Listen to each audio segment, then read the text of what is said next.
Setiawan selaku Ketua Jurusan Ilmu Tanah, Yudhistira Hatmajaya selaku materi pada sore ini, dan peserta pelatihan Soil Judging Contest batch kedua. Salam sejahtera bagi kita semua. Bismillahirrahmanirrahim.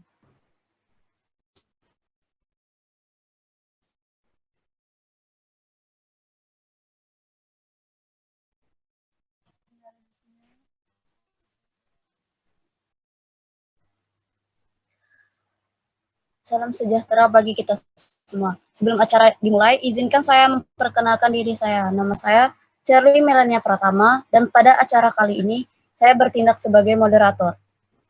Baiklah, langsung saja kita mulai acara pelatihan Soil Judging Contest batch kedua sore ini, dengan melapaskan basmalah. Bismillahirrahmanirrahim. Baiklah, selanjutnya saya akan memperkenalkan tutor kita pada pelatihan Soil Judging Contest pada batch kedua kali ini. Kepada teman-teman Medinfo, boleh langsung di-share screen CV dari tutor kita pada sore hari ini.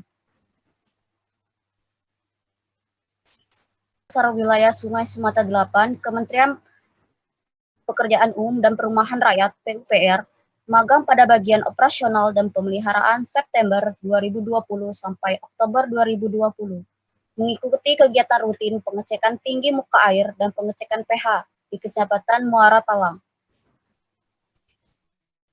Medinfo agak naik.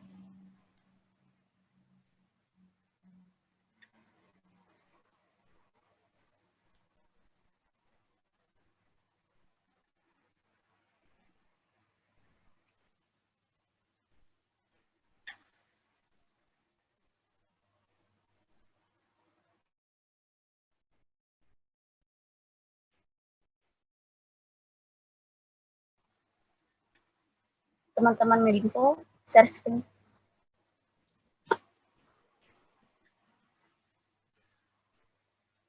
Mengikuti kegiatan rutin pengecekan tinggi muka air dan pengecekan pH di Kecamatan Muara Talang, Kabupaten Banyuasin. Inventarisasi lahan gambut Kementerian Lingkungan Hidup dan Kehutanan tahun 2020. Surveyor Oktober 2020 sampai dengan Desember 2020. KHG Sungai Lalan, Sungai Sembilan, Provinsi Sumatera Selatan. KHG Sungai Air Hitam Laut, Sungai Buntu Kecil, Provinsi Jambi. Pendidikan SMA 96 Jakarta 2014 sampai dengan 2017. Sekarang mahasiswa ilmu tanah Universitas Sriwijaya. Penghargaan mengikuti lomba Soil Judging Contest tingkat nasional tahun 2019 dan 2020. Peserta Asia Youth Speak Forum tingkat internasional yang diselenggarakan oleh Unhabitat South Korea tahun 2021.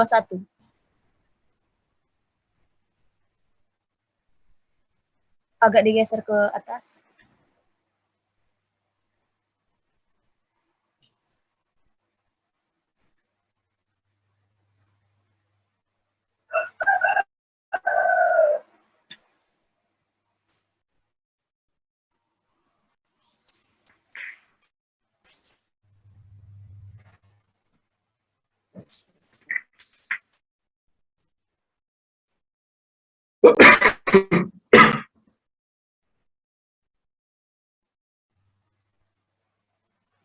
Dan yang terakhir ada peserta Global Youth Summit tingkat internasional yang diselenggarakan oleh IUCN Marseille tahun 2021. Lihat sendiri di layar share screen. Baiklah, terima kasih kepada teman-teman Medinfo. Boleh di screen-nya.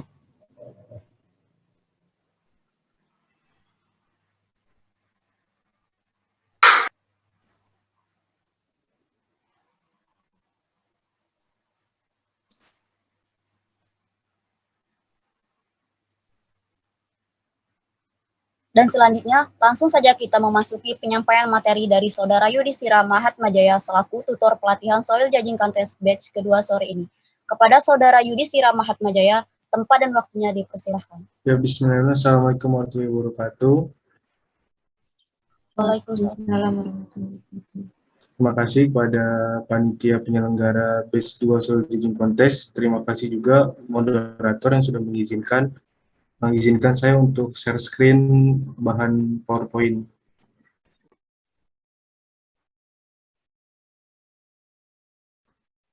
Apakah udah terlihat belum? Sudah, Bang.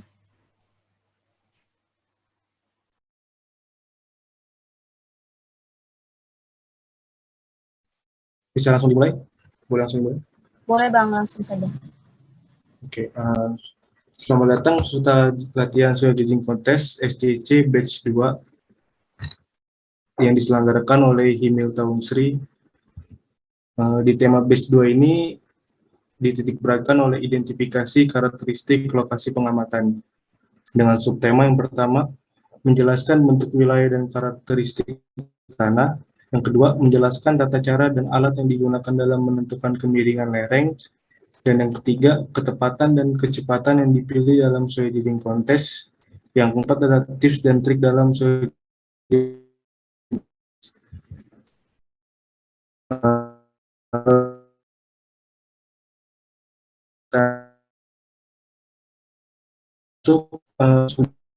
Forum isian soil judging contest atau kita nyebutnya borang.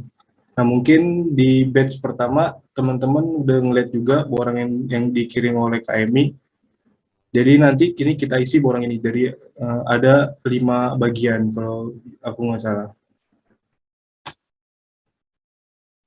Next. Sekarang kita ke bagian 1. Di bagian 1 ini ada informasi umum. Jadi nanti teman-teman bisa dilihat di layar ada formulir isian dan cara penulisan. Nah, kalau kita baca di cara penulisan, ini tata cara dalam kita mengisi forum informasi umum. Jadi kalau di SJC itu kita biasanya ada 3 peserta, ada satu kelompok atau satu tim ada 3 peserta. Jadi nanti ada yang bagian nulis atau sekretaris, ada bagian yang fokus untuk alat atau ngecek-ngecek alat, ada yang fokus untuk ngedeskripsiin profil. Nah, ada juga pesertanya itu 4, jadi nanti tinggal kalian bagi-bagi aja. Nah, contoh di bagian 1 kita lihat nomor urut peserta. Nomor urut peserta itu nanti dikasih oleh panitia langsung pas saat kita lomba atau saat technical meeting. Lalu ada nama regu. Nah, ini udah ada contoh-contohnya. Misalkan kan kita dari Unsri, misalkan Unsri ngirim tiga tim. Jadi Unsri A, Unsri B, dan Unsri C.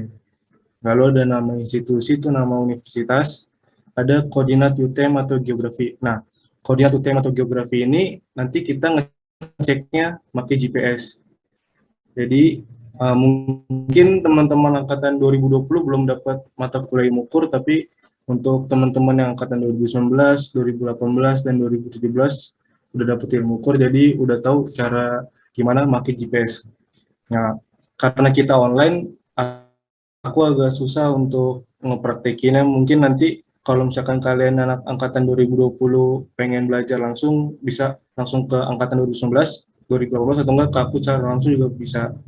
Nah, jadi caranya kita langsung aja, caranya tuh GPS-nya kita nyalain dulu, lalu kita pencet klik mark. Nah, di sini kan di GPS-nya kelihatan ada location S dan E, south dan east. Nanti yang kalian tulis di borang, yang ini yang kayak ini 02 derajat 44 menit 56 detik gitu.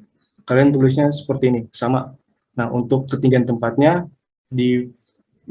diambil dari elevation 22 meter. Berarti ketinggian tempat pada saat di profil kalian itu tingginya 22 mdpl. Lalu ada nama line form ini nanti dikasih oleh panitia biasanya pas technical meeting. Next. Nah, sekarang kita ke bagian 3. Bagian 3 ini adalah karakteristik lokasi. Jadi ini, nah, kalau misalkan kalian nanti ada yang ikut SJC atau mau latihan SJC, sebelum kalian turun ke profil, kalian harus perhatikan bagian 1 dan bagian 3. Karena nanti jangan langsung ke profilnya. Ini bagian 3 ini bisa diisi sebelum kalian masuk profil. Jadi kalian hanya lihat permukaan aja yang di atas profil. Nanti kan ada satu orang teman kalian yang masuk ke profil. Jadi nanti dia satu orang fokusnya hanya ke profil, yang sekretaris fokusnya nulis, yang pembagian alat fokusnya ngasih tahu bagian 3 ini ke sekretaris, biar sekretarisnya nyatet.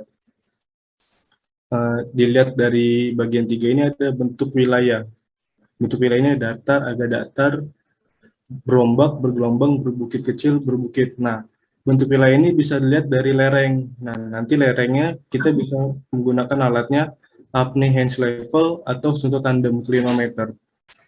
Untuk teman-teman angkatan 19, 18, dan 17 udah pernah lihat alatnya, itu suntuk tandem dan apnea hand level. Dan kebanyakan kalau untuk lomba kebanyakan eh, penyelenggara penyelenggara ngasih alatnya apnea hands level. Tapi kalau misalkan kita mau bawa sendiri alat pengukur lereng dari jurusan, nggak apa-apa. Tergantung kenyamanannya dari teman-teman masing-masing. Kalau saya sih lebih lebih rekomendasi untuk memakai sunto tandem. Nanti kita lihat perbedaan antara sunto tandem sama apnea hands level.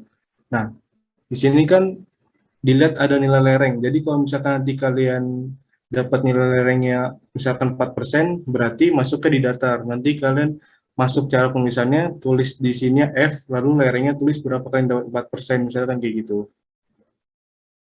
Kalau untuk Kalau untuk karakteristik permukaan, ini kalian bisa lihat dari atas profil kalian nanti. Kira-kira menurut kalian ada banyak batu gak, atau berkerikil kah, atau gimana? Ini kalian lihat kenampakannya pas di luar flow. Nah, ini menjelaskan tata cara alat yang digunakan dalam bentuk penilaian lereng. Yang tadi aku bilang, di jurusan kita ada dua untuk cara mengecek lereng, yaitu apnea level dan suto tandem. Kalau kenapa aku lebih rekomendasi suatu tandem, karena yang pertama dia lebih cepat dan lebih efisien untuk dapat nilai kelerengannya. Just information, kalau misalkan suatu tandem itu nanti kalian ngelihat di lensanya, nanti ada seperti gelembung-gelembung. Nah, gelembung itu kalian lurusin sama benang yang ada di dalam lensanya. Jadi nanti bacanya yang kiri derajat, yang kanan itu persen. Beda halnya sama apnea hands level. Kalau apnea hands level itu kalian nanti mesti putar ini dulu, lalu kalian kunci. Pas kalian kunci baru kalian baca. Itu kan agak makan waktu. Sedangkan kalau lomba itu lebih mencari efektivitasnya. Nah, untuk tutorial cara penggunaan apnea level nanti kita lihat di tutorial di YouTube. Nah, ini sama tadi karakteristik permukaan. Kalian bisa lihat ini cara mungkin nanti filenya aku kirim juga di kolom chat. Karakteristik permukaan tanah dapat diamati di atas keadaan batuan atau stonisis dan keadaan kerikil akan diberikan keterangan oleh panitia keadaan batuan. Nah, yang tadi aku jelasin tadi kan, kalau misalkan eh, menurut kalian itu tidak berbatu, kalian simbolnya nol. Bukan dicentang, tapi tulis sesuai simbol. Makanya nanti kalau misalkan kalian ada lomba, sekretaris benar-benar harus hafal simbol. Kalau misalkan ada boleh, tapi ada juga penyelenggara yang nggak boleh bawa buku sama sekali, kecuali buku taksonomi, sesuai lahan, dan WRB dan tanah nasional. Next, ini adalah cara penulisan bahan induk, drainase, dan erosi. Bahan induk bisa dibaca. Eh, Bahan induk itu misalkan contoh, aku slide ke ini ya.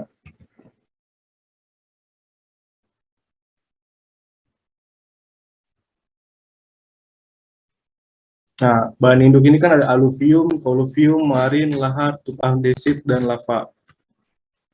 Bahan induk ini sebelum kalian ke lapangan, kalian udah harus baca-baca dulu kira-kira tempat kalian lomba itu bahan induknya dari apa. Misalkan kalau aluvium dan koluvium ini kan eh, kayak misalkan aluvium itu kan kayak aluvial, marin itu laut, lahar, tuff andesit, lava itu kan dari gunung berapi. Kalau misalkan lombanya di Bogor atau daerah Jawa yang banyak pegunungan, berarti antara tiga ini, antara lahar, tuff andesit, dan lava. Tapi nanti kalian bisa lihat juga di bagian ini, di bagian 4. Tapi nanti itu lebih Padu yang menjelaskan, pokoknya antara bagian 1 sampai bagian 5 itu berkesinambungan semuanya. Tapi kalau misalkan kalian lomba, yang harus diisi yang pertama adalah bagian 1, bagian 3.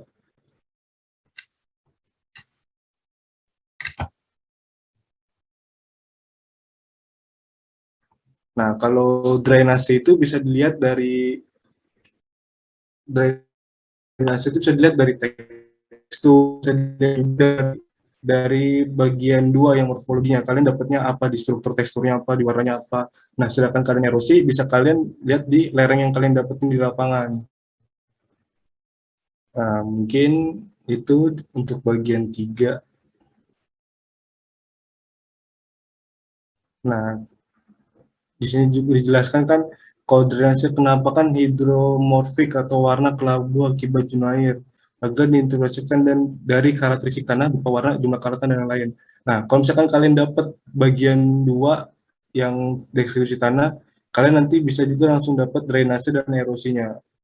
Nah, sebenarnya kalau SJJ itu kalian udah mesti nyiapin namanya data curah hujan, terus DDIT di tempat itu. Contoh misalkan kalian mau lomba di IPB misalkan. Nah, kalian cari-cari sebelum ke sana, kalian cari-cari dulu DDIT anak-anak IPB itu kira-kira penggambarannya kayak gitu nanti, profil-profilnya. Jadi kalian udah ada bahan untuk sananya.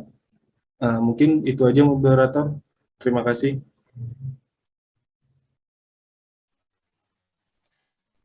Baiklah, terima kasih kepada Saudara Yudhistira Mahatmajaya atas penyampaian materinya. Dan semoga ilmu yang sudah disampaikan kepada peserta dapat berguna dan bermanfaat nantinya.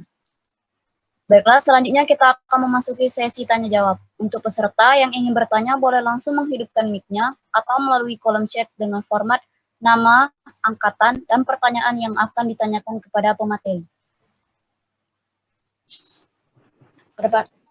Pada peserta dipersilakan untuk bertanya.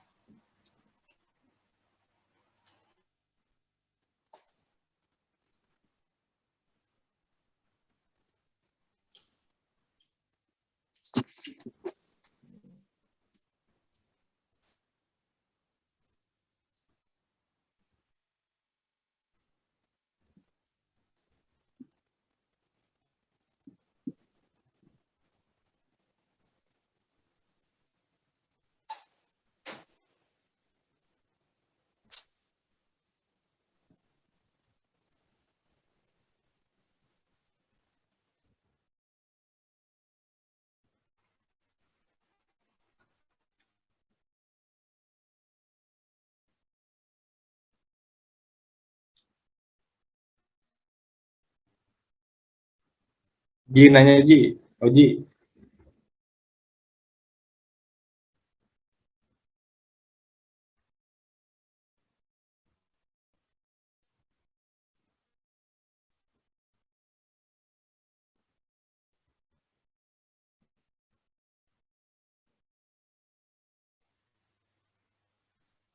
Itu ada pertanyaan di kolom chat, Bang. Mungkin bisa saya bacakan, Abang langsung jawab ya.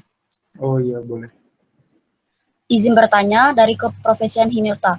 Maaf sebelumnya, Bang, saya belum mengerti kaitan drainase dengan tekstur tanah. Terima kasih, Bang. Mungkin Abang bisa bantu jawab. Izin jawab, kalau misalkan nanti ada kekurangan, mohon dimaafkan. Yang pertama, kalau misalkan kan kalian udah belajar DDIT. Nah, kalau misalkan hubungannya drainase dengan tekstur tanah, yang pertama, kalau misalkan kita lihat tekstur yang kita dapat di lapangan itu teksturnya lihat berat, otomatis tekstur tanahnya, drainase tanahnya terhambat. Sedangkan kalau misalkan kita ngelihat itu berpasir, berarti kan langsung loss airnya, berarti itu cepat, kayak gitu ngelihatnya. Kalau nah, hubungannya lagi dengan warna tanah. Kalau misalkan kalian nanti ada belajar morfologi, nanti kalian bisa belajar kalau misalkan tanah yang rawa itu warnanya itu abu-abu atau clay kita nyebutnya. Nah, tanah yang abu-abu itu otomatis teksturnya liat. Kalau nggak liat liat pokoknya liat berat antara liat berpasir atau liat berat kayak gitu. Mungkin kalau misalkan nanti kalian ada pratikum yang ke daerah Pasang Surut atau ke Banyuasin, ke Muara Telang, nanti kalian bisa ngeliat tuh apa sih bedanya tanah Pasang Surut sama tanah mineral. Kita bisa ngeliat dari itunya, bisa ngeliat dari cara pas kalian ngebor aja itu udah ada perbedaannya sangat jauh. Misalkan kalau di daerah Pasang Surut pas kita ngebor pasti kan agak susah tuh, agak payah karena di situ teksturnya udah ketahuan lihat berat gitu. Beda halnya sama mineral yang masih ada bahan organiknya lebih beratnya. Mungkin itu sih jawabannya. Oke, makasih Bang. Sama-sama. Mungkin untuk peserta lain yang ingin bertanya, silahkan bertanya.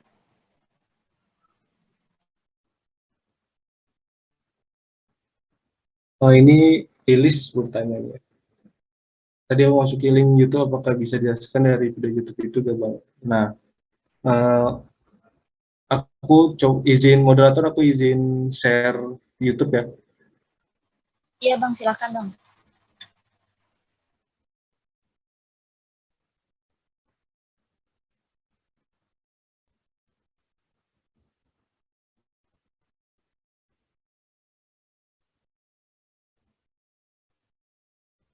Udah kelihatan belum? Belum Bang.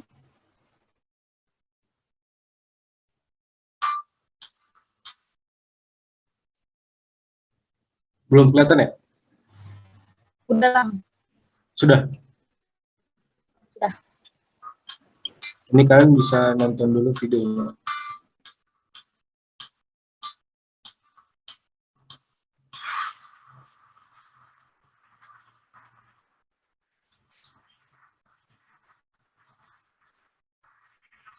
Assalamualaikum warahmatullahi wabarakatuh. Saya dari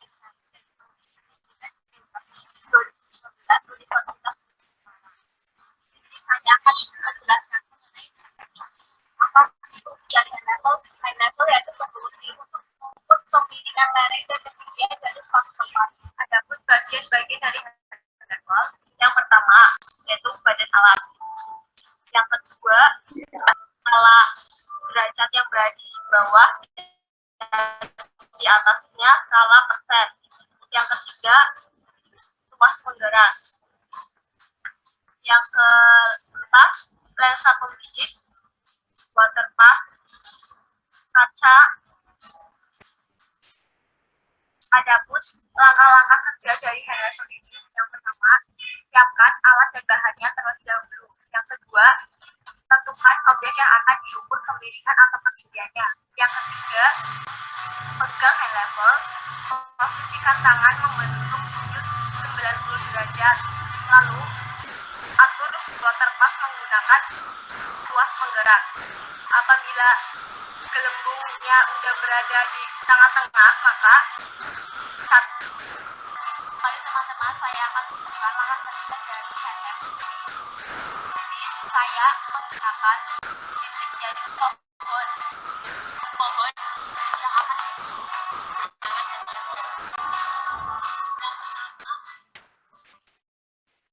posisikan tangan membentuk sudut 90 derajat. Atur waterpass menggunakan tuas penggerak.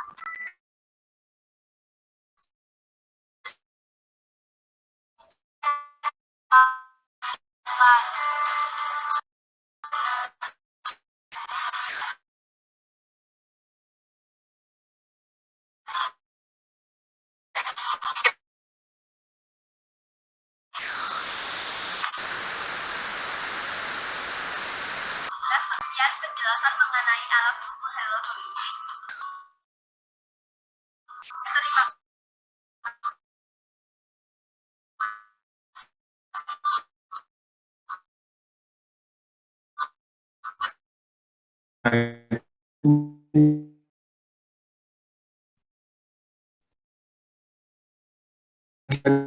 Kan lebih enak offline.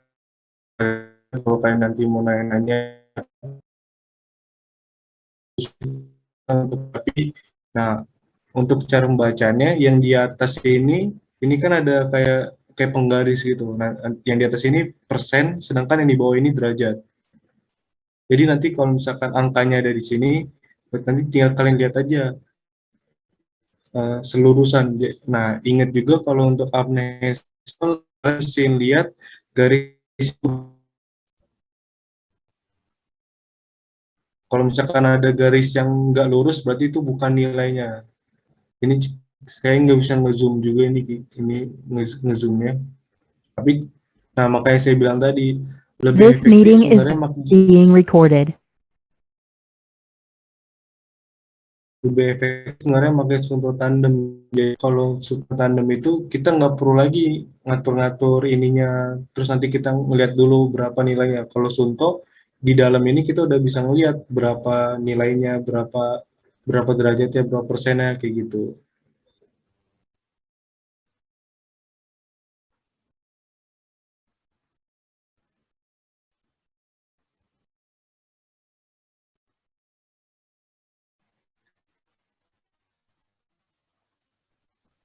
Oke, terima kasih Lilis.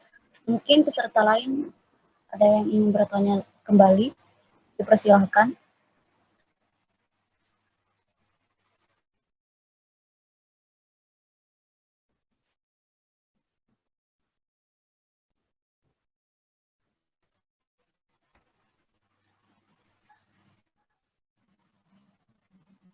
Mungkin aku boleh nanya Bang sebagai moderator. Iya, boleh. Kan tahun kemarin kalau tidak salah kata Pak Dwi online ya Bang lombanya SJC. Iya, online.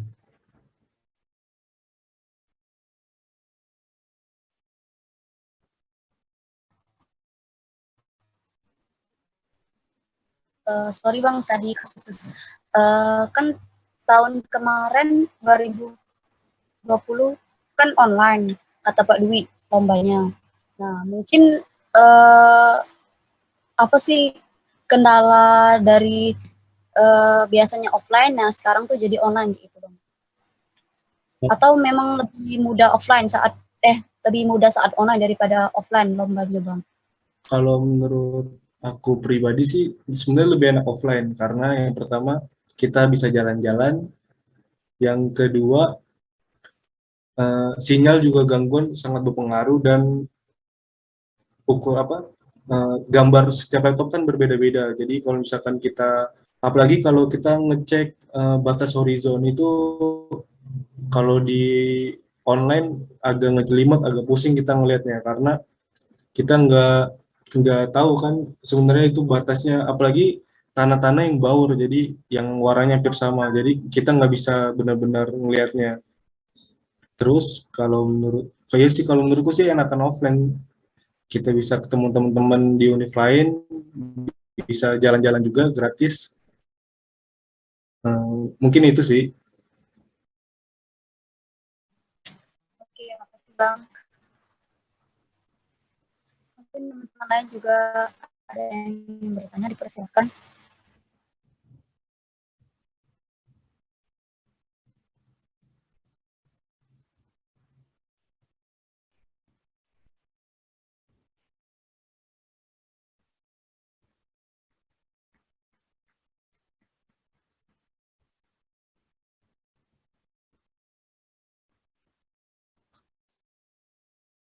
Mungkin moderatornya gangguan, aku jawab yang Ahmad Norewan tanya.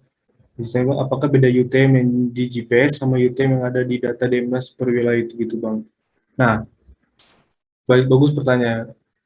Ini menurutku ya, data Demnas itu kan didapetin dari Indo Geospasial dan data itu emang bener ibaratnya update terbaru terus. Kalau misalkan kita mau ngeliat kemiringan lereng, kalau kita mau ngeliat topografi atau ketinggian tempat, kita bisa ngeliatnya di Demnas. Itu cara aku kemarin pas sebelum berangkat lomba ngumpulin data-data dulu. Jadi nyambung sama Demnas GPS tadi, sebelum kita lomba SJC itu, kita mesti tahu lembar geologinya, kita harus download dulu, kita harus baca-baca, terus DDIT tempat itu yang gimana, ketinggiannya berapakah, lerengnya berapakah, jadi kita nggak jauh di, nilai kita tuh nggak jauh dari data-data yang udah ada. Terus bedanya UTM yang di GPS sama UTM yang ada di Demnas itu beda gitu bang. Itu sama, sebenarnya sama aja sih nilainya karena yang di data Demnas kalau misalkan kita kategoriskan, kalau misalkan nanti kalian udah belajar Sisdal itu bisa nanti ngelihat nilai topografi atau ketinggian tempatnya langsung secara langsung. Mungkin itu sih jawabannya.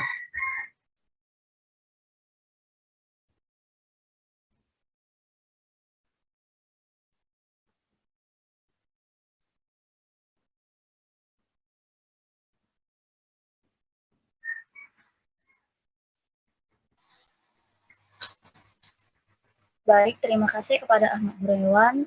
Kepada teman-teman lain mungkin ada pertanyaan lagi, boleh disampaikan. Itu di kolom chat ada dari Bunga Lutfiani, Bang.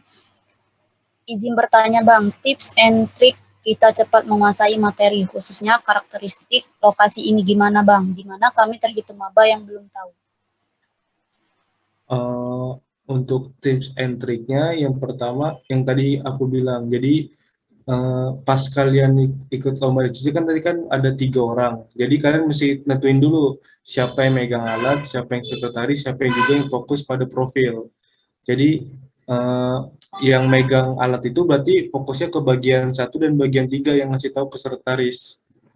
Jadi efektivitas waktu dan yang lebih efisien.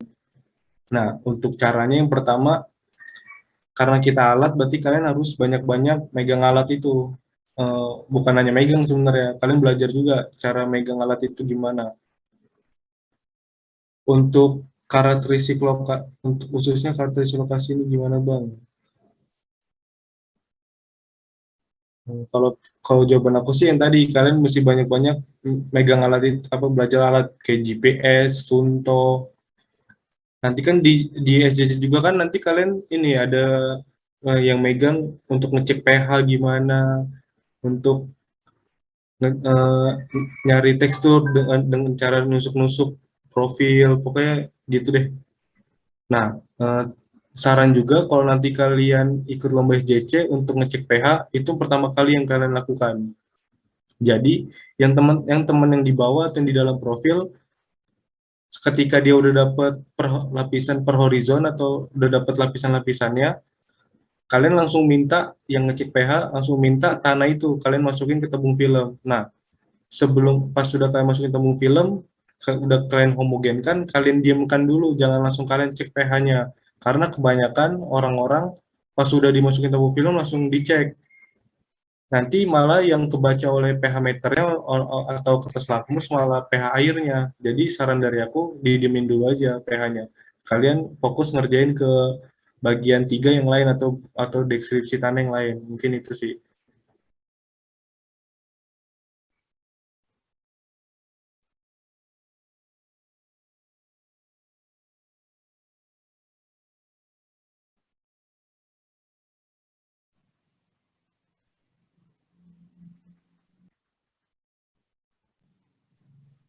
Baik, terima kasih kepada Bunga sudah mengajukan pertanyaan. Terima kasih juga kepada Bang Budi sudah menjawab.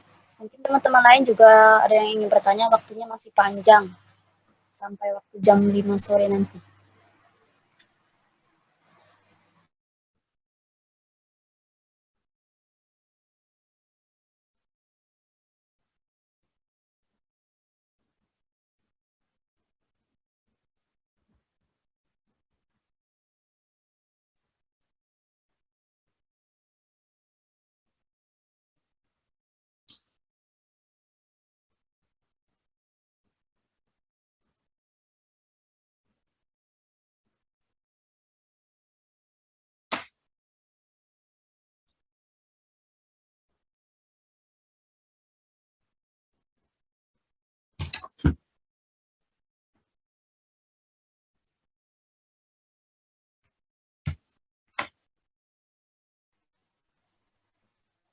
Bang, boleh bertanya kembali?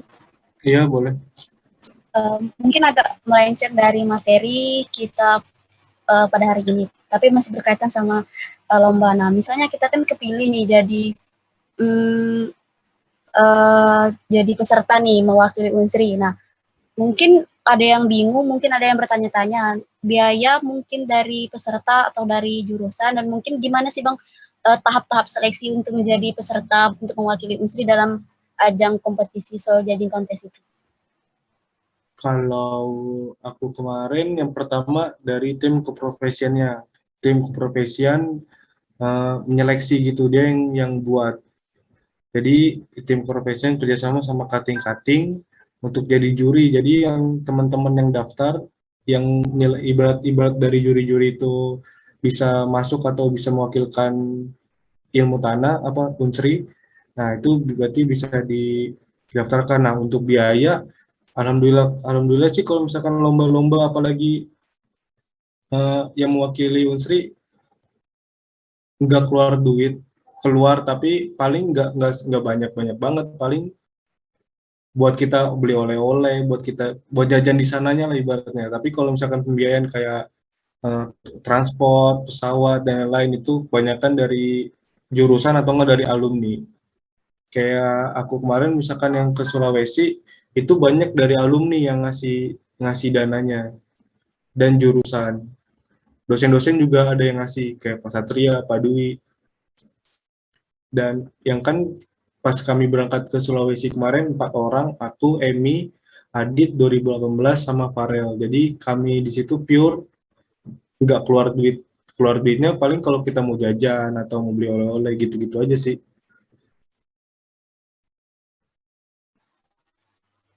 Oke, makasih Bang. Iya, sama-sama. Yuk, teman-teman lain mungkin ada pertanyaan lagi, boleh ditanyakan. Mungkin masih penasaran tentang soal judging contest ini? Dipersilakan.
Ini ada yang tanya di kolom chat, Lilis.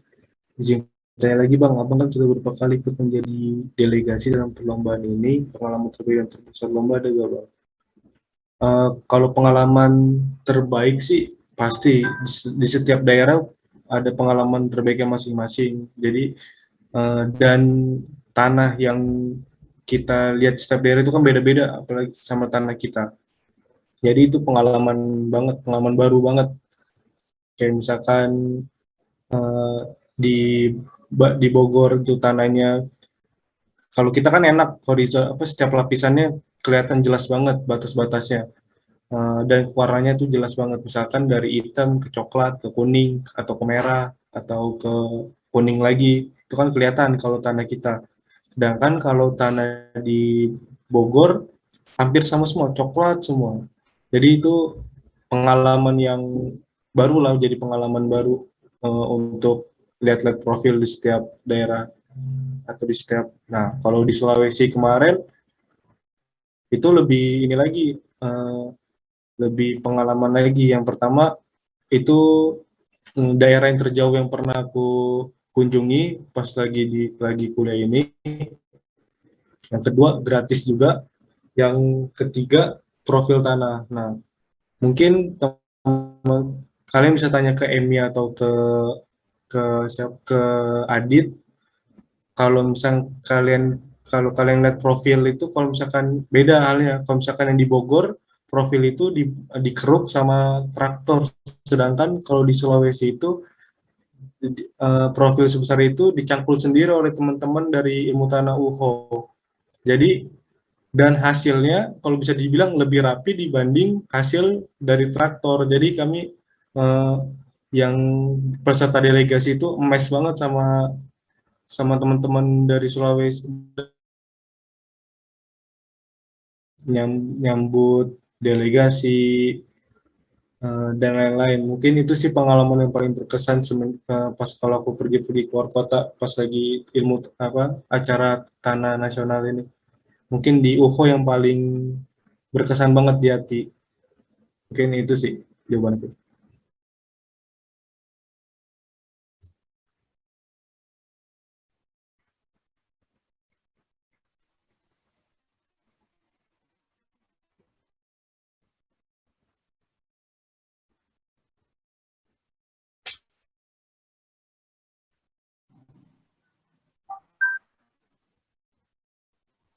Oke, makasih Lilis udah ngajarin pertanyaan. Mungkin teman-teman lain ada yang ingin bertanya lagi?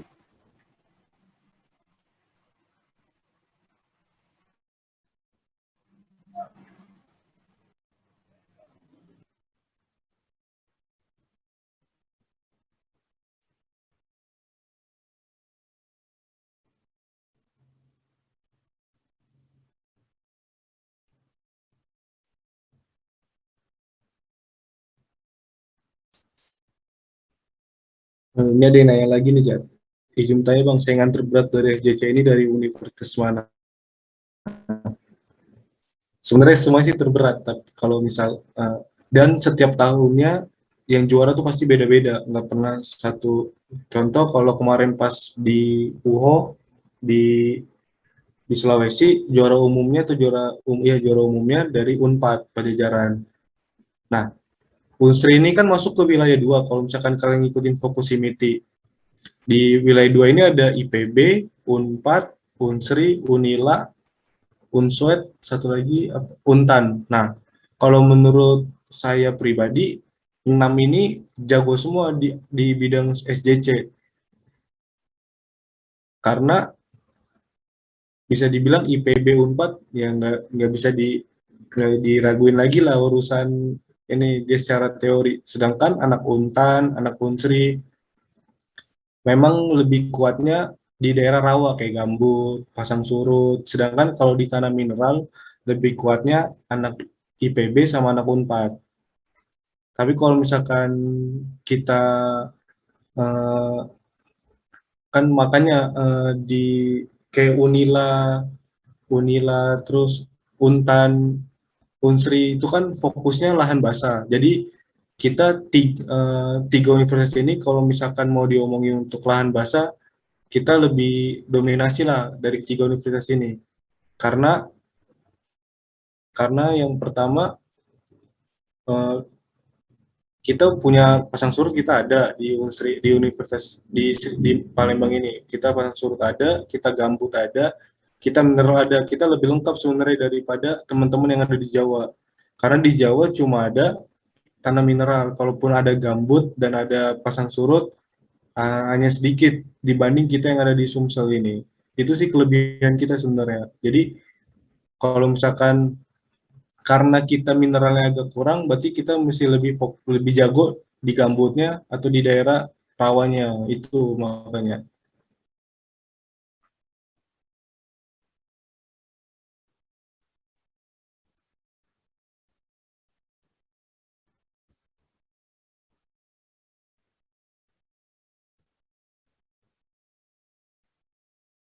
Mungkin itu jawaban aku, share.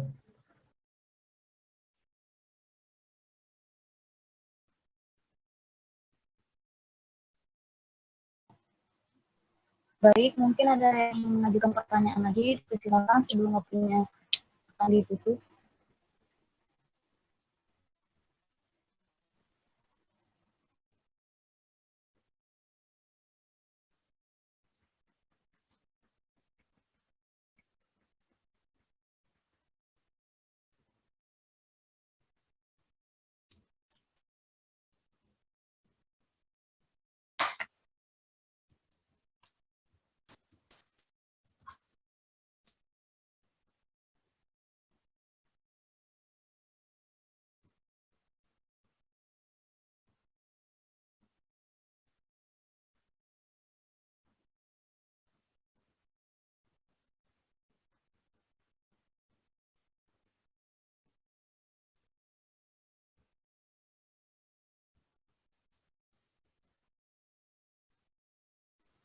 Oh, ada pertanyaan lagi Bang di kolom chat dari Ahmad Nurewan. Bang, menurut Abang apa yang harus kita benahi untuk persiapan lomba berikutnya Bang? Mungkin langsung. Boleh langsung jawab, Cer?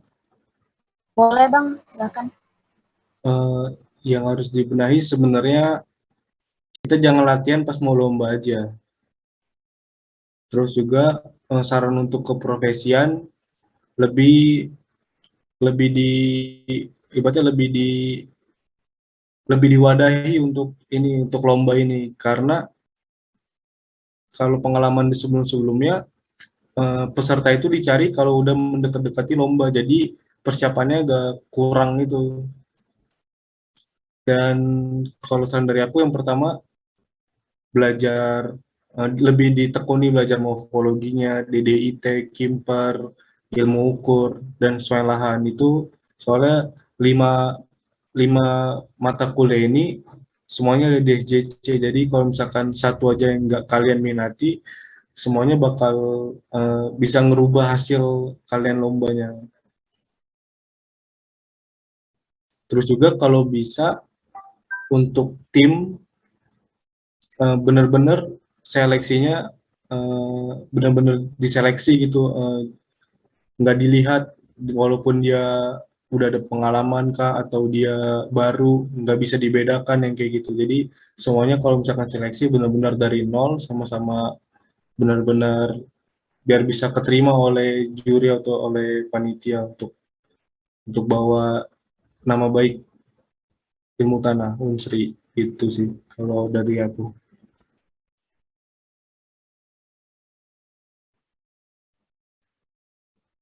Oh ya, sama satu lagi. Kalian jangan apa namanya, kalau misalkan ada lomba-lomba, kan ikutin aja, jangan mikir ah nggak ada biayanya ke sana, ah nggak uangnya kurang, kasihan orang tua. Jangan mikir kayak gitu karena semuanya dibiayai kok gratis. Yang penting kalian buat proposalnya apa, Himiltanya buat proposal, ngajuin ke tuh apa pembina Himiltanya dulu, ngajuin ke Kajur, nanti Kajur follow up ke dekanat. Insya Allah dana itu pasti turun. Jadi kalian nggak harus pusing-pusing untuk mikirin uang kalian nanti ke sana gimana. Insya Allah semuanya bakal ini kok, bakal terakomodasi. Yang penting kalian dari dari jurusannya kalian udah belajar, yang pokoknya kalian udah pergi jauh-jauh udah dibayarin tapi kalian di sana cuma buat ketawa ke TV atau leha-lehe aja kan malu-maluin juga. Jadi mesti dari kitanya yang mau berangkat atau yang mau ikut lomba lebih siap aja, siap siap ilmu, siap mental, pokoknya semuanya. Dan jangan mikirin menang kalahnya dulu. Yang penting pengalaman dan relasi. Itu sih.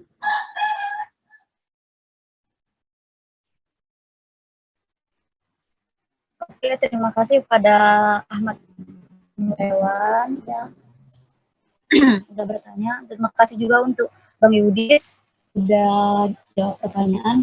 Mungkin ini sesi tanya jawab. Mungkin ini pertanyaan terakhir dari sesi tanya jawab kita kali ini. Dan terima kasih kepada pemateri yang sudah menjawab pertanyaan dan bagi penanya semoga bisa dapat mengerti jawabannya. Untuk acara selanjutnya adalah pemberian sertifikat kepada pemateri. Kepada teman-teman Medinfo, dipersilakan untuk menampilkan sertifikatnya.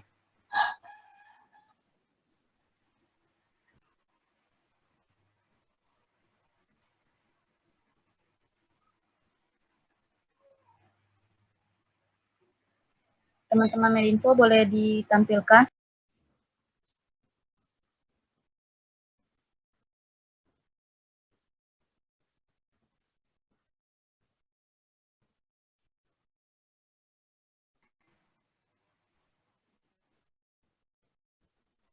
Oke, baik, kami ucapkan terima kasih dan selamat kepada Bang Yudhistira Mahatmajaya. Semoga dapat memberikan ilmu yang bermanfaat di lain kesempatan. Amin, amin. Terima kasih untuk teman-teman Medinfo. Boleh ditutup share screen.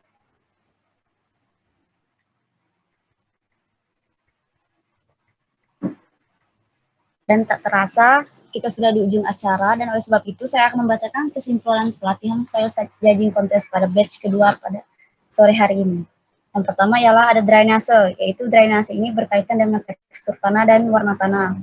Persiapan yang perlu kita perhatikan untuk mengetahui curah hujan pada lokasi yang ditentukan itu sangat penting. Dan yang ketiga, ada pada perlombaan peserta harus memahami simbol-simbol, terutama yang bertugas sebagai sekretaris. Pelaksanaan lomba soil judging contest lebih mudah dilaksanakan pada saat pengecekan langsung atau offline. Dan terakhir ada tips and trick dari Bang Yudis. Mungkin penentuan pembagian kerja pada para peserta untuk memahami tugas masing-masing perlu dilakukan agar waktu lebih efektif dan efisien. Baiklah, itu saja sih kesimpulan dari saya, dan tak terasa sudah sore 16.35, dan yang terakhir saya selaku moderator dan mewakili teman-teman panitia acara, mohon maaf jika terdapat kekurangan selama acara ini berjalan, dan terima kasih kepada peserta yang sudah hadir. Semoga ilmu dapat bermanfaat dan tetap semangat pada pelatihan soil judging.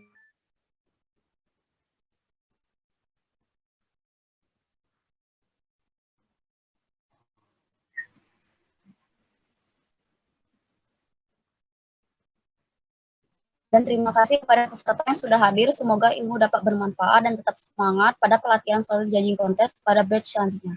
Akhir kata, wabillahi taufiq wal hidayah. Wassalamualaikum warahmatullahi wabarakatuh. Waalaikumsalam warahmatullahi wabarakatuh. Waalaikumsalam warahmatullahi wabarakatuh. Terima kasih, Bang. Bang. Terima kasih, Bang.